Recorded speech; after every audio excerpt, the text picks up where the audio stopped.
बोले बोले छठी मैया की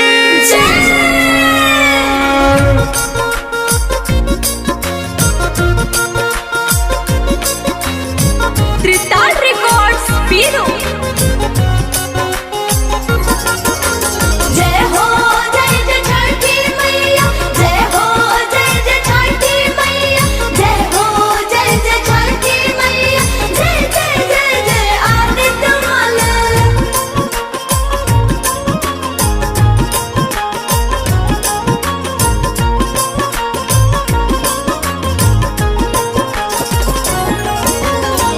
पूर्व के ओरिया से उगी है सूरज देवा, भैले अरघिया के बेर हो, भैले अरघिया के बेर हो।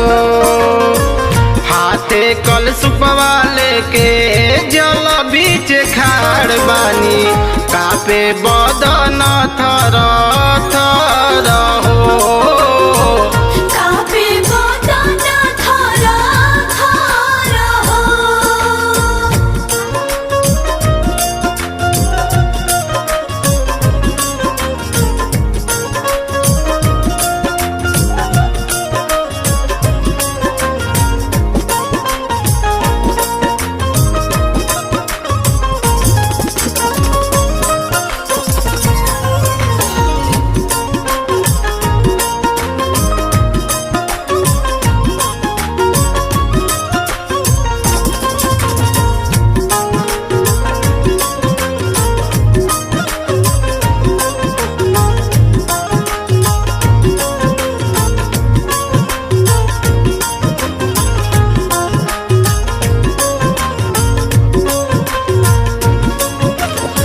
सात घोड़वा के रथ चढ़ी रउआ आई, बदरी के चीरी देवा दरस देखाई।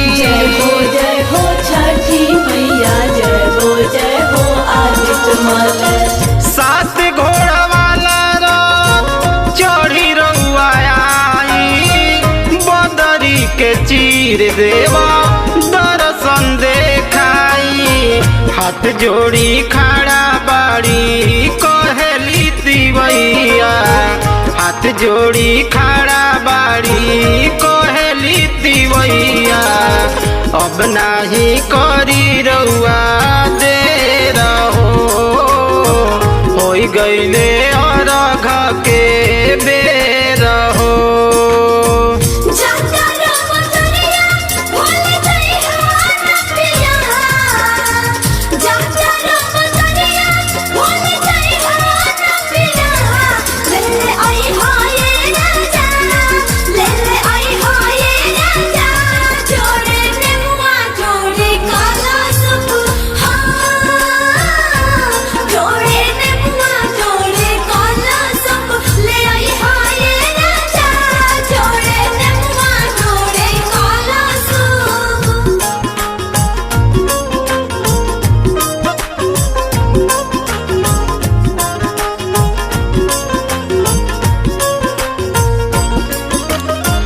हे दीननाथ हरि कलह कलेश जी, कैले बाड़े भरत राउत केसरी महेश जी।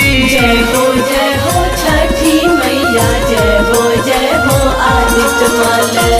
हे दीननाथ हरि कलह कलेश जी, कैले बाड़े भरत राउत केसरी महेश जी।